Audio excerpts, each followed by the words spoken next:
There's a chart I saw recently that I can't get out of my head. A Harvard business professor and economist asked more than 5,000 Americans how they thought wealth was distributed in the United States. This is what they said they thought it was. Dividing the country into 5 rough groups of the top, bottom, and middle 3 20% groups, they asked people how they thought the wealth in this country was divided. Then he asked them what they thought was the ideal distribution. And 92%, that's at least 9 out of 10 of them, said it should be more like this.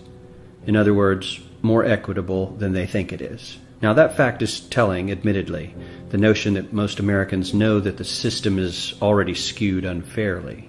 But what's most interesting to me is the reality compared to our perception. The ideal is as far removed from our perception of reality as the actual distribution is from what we think exists in this country. So ignore the ideal for a moment. Here's what we think it is again. And here is the actual distribution. Shockingly skewed. Not only do the bottom 20% and the next 20%, the bottom 40% of Americans barely have any of the wealth. I mean, it's hard to even see them on the chart.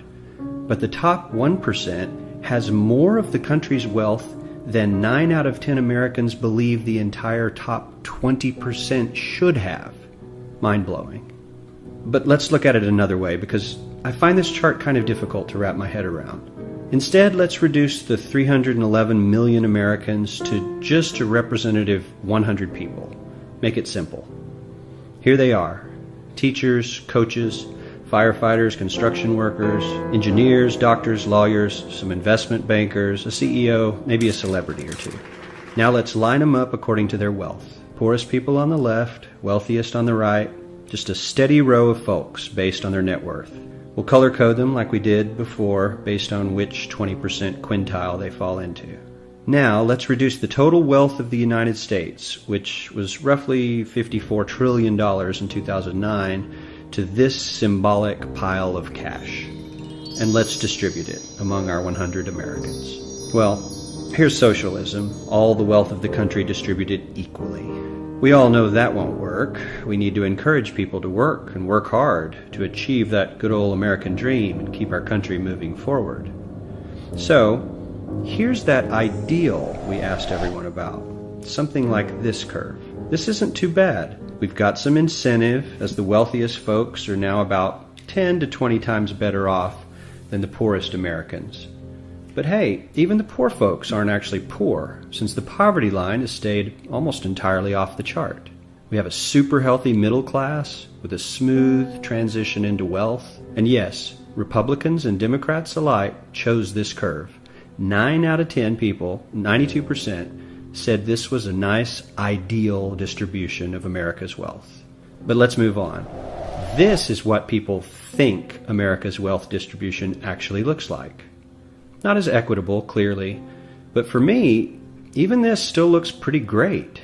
Yes, the poorest 20 to 30% are starting to suffer quite a lot compared to the ideal, and the middle class is certainly struggling more than they were, while the rich and wealthy are making roughly 100 times that of the poorest Americans and about 10 times that of the still healthy middle class.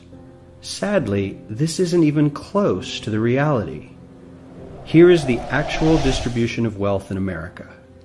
The poorest Americans don't even register. They're down to pocket change, and the middle class is barely distinguishable from the poor. In fact, even the rich between the top 10 and 20 percentile are worse off. Only the top 10% are better off. And how much better off? So much better off that the top 2 to 5% are actually off the chart at this scale. And the top 1%, this guy, well, his stack of money stretches 10 times higher than we can show. Here's his stack of cash, restacked, all by itself. This is the top 1% we've been hearing so much about.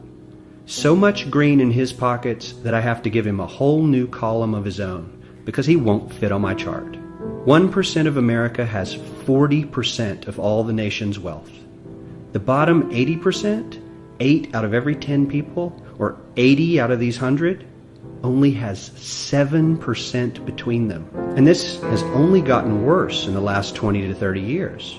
While the richest 1% take home almost a quarter of the national income today, in 1976 they took home only 9%, meaning their share of income has nearly tripled in the last 30 years. The top 1% own half the country's stocks, bonds, and mutual funds.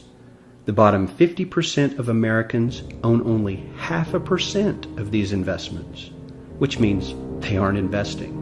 They're just scraping by. I'm sure many of these wealthy people have worked very hard for their money, but do you really believe that the CEO is working 380 times harder than his average employee? Not his lowest paid employee, not the janitor, but the average earner in his company. The average worker needs to work more than a month to earn what the CEO makes in 1 hour.